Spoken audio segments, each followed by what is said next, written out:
It would make her day to see you at this party. Kilraven averted his gaze to the front window beyond which cars were driving around the town square that was decorated with its Santa, sled, and reindeer, and the huge Christmas tree. Streamers and colored lights were strung across every intersection. There was a tree in the police station, too, decked out in holiday colors. Its decorations were, to say the least, unique. There were little handcuffs and toy guns and various emergency services vehicles in miniature, including police cars. As a joke, someone had strung yellow police tape around it. Kilraven didn't want to think about Winnie Sinclair. Over the past few months, she'd become a part of his life that he was reluctant to give up. But she didn't know about him, about his past. Someone had hinted at it because her attitude toward him had suddenly changed. The shy smiles and rapt glances he'd been getting had gone into eclipse, so that now she was formal and polite when they spoke over the police band while he was on duty. He rarely saw her. He wasn't sure it was a good idea to be around her. She'd withdrawn, and it would be less painful not to close the distance. Of course it would. He shrugged his broad shoulders. I guess a few Christmas carols won't kill me, he muttered. Cash grinned. I'll get Sergeant Miller to sing you the one he composed just for us. Kilraven glared at him. I've heard it, and please don't. He doesn't have a bad voice, Cash argued. For a carp, no. Cash burst out laughing. Suit yourself, Kilraven. He frowned. Don't you have a first name? Yes, I do, but I don't use it, and I'm not telling it to you.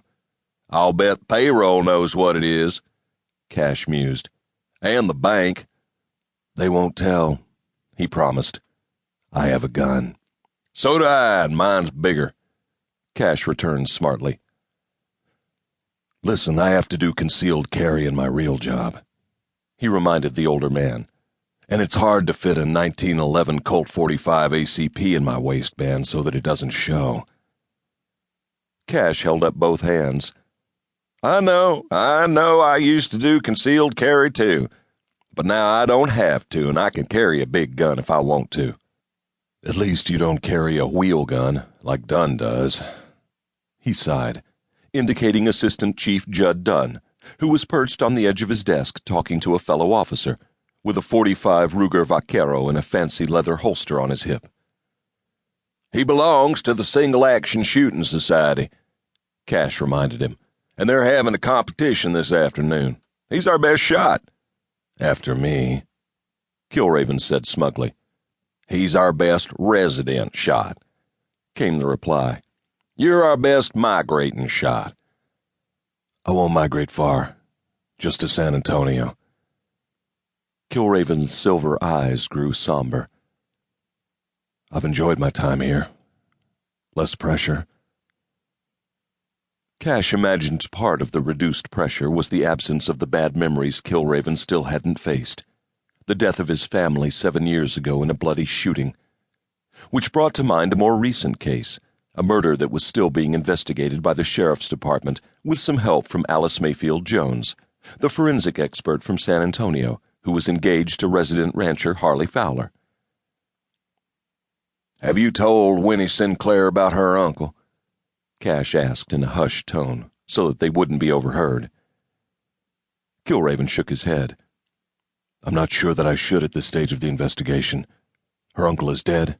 Nobody is going to threaten Winnie or Boone or Clark Sinclair because of him. I'm not even sure what his connection to the murder victim is. No use upsetting her until I have to. Has anyone followed up on his live-in girlfriend? Not with any more luck than they had on the first interview, Kilraven replied. She's so stoned on coke that she doesn't know the time of day. She can't remember anything that's of any use to us. Meanwhile, the police are going door to door around that strip mall near the apartment where the murder victim lived, trying to find anybody who knew the guy. Messy murder. Very messy. There was another case. That young girl who was found in a similar condition 7 years ago. Cash recalled. Kilraven nodded. Yes, just before I lost my family, he said hesitantly. The circumstances are... To keep listening to this audiobook, I've left you a link in the description so you can do it, at no cost thanks to Audible's 30-day free trial.